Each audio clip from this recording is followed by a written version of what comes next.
That was funny. Come on. Hello and welcome to Castle's Corner. Coach Castle here, back again with my good friend Peta here. Now, Peta is a professional Thai massage therapist, and she takes care of me when I'm all, screwed up and my muscles are screwed up, and she does so with Thai massage. So I asked her to come on here and to have a chat about it because I think it's very beneficial, and it seems anytime I say the word Thai massage to people, they don't know what I'm talking about, or they're confused as to what it entails. And we took a video the other day of me getting one, and a lot of people really were interested. So now we're going to go ahead and explain that. We'll include the video clip after this. So, Peter, say hi, everyone, I guess. Hi, everyone. I'm Sovita. So, where are you from? I'm from Thailand. So you do a traditional Thai massage, I would imagine. Absolutely, from yes. Thailand. Okay, so what's the difference between like a Thai massage and just going to get a usual like deep tissue massage? So the Thai massage is you fully close on. So we do on the floor, and we do in cooperation with the stretching. So we do compression, pressure point, and stretching.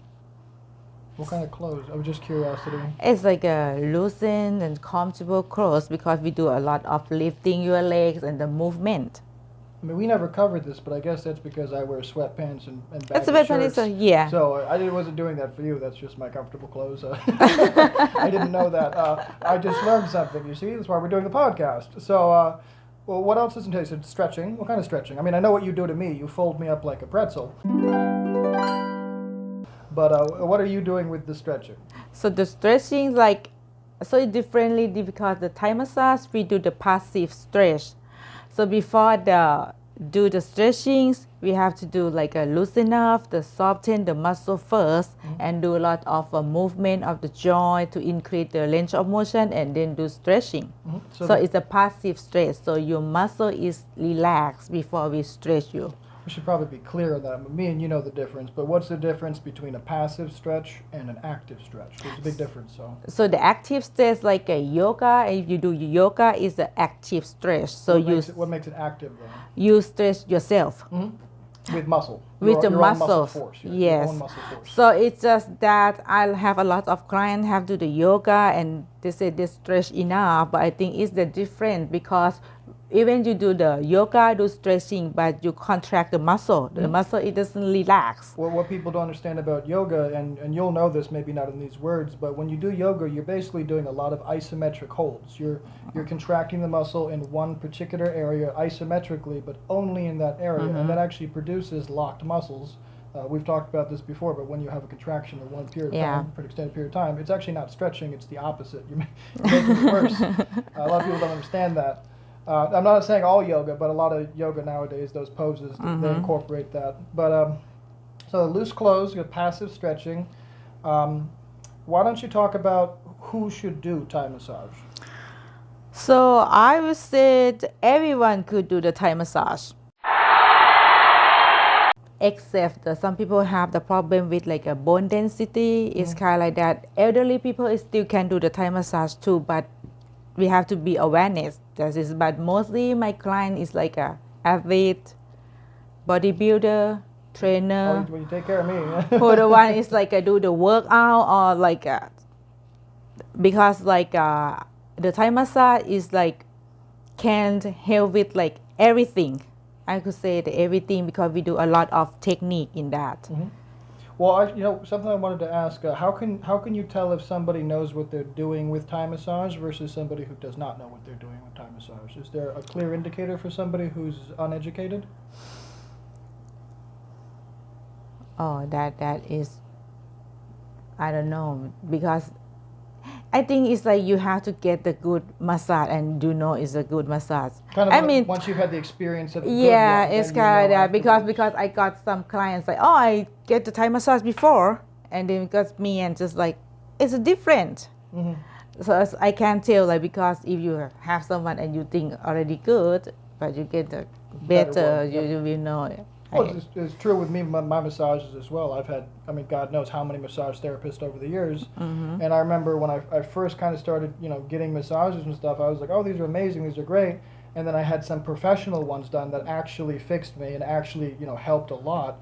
And then after that, anytime you go somewhere else and they don't do a good massage, I mean, I just Yeah. leave. I just leave. I don't even bother with it. Why would I spend my money on something that's not effective? So I mean, that's why I hire people like you who know what you're doing and who are able to fix me. Mm-hmm. And well, anyways, thank you for coming on the podcast, talk about this. I know you have a lot of busy day to do. You got a lot of stuff to do, so we're going to make time to have you come back again, hopefully next week, or I might go to your shop next week. We talked about that. And Yeah. we're going to take a look-see at your shop, the actual Thai massage place, the location, what it looks like. It's very interesting, by the way, guys. I'll include a little clip here as well. But I highly recommend the Thai massage, everybody. And if you haven't had one yet, just please try one. I mean, contact Sofita if you happen to live in Florida. She'll handle you. I'm sure she could recommend others as well. But that's it for today, y'all, and thanks for turning in. Bye. Thank you. Bye.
it.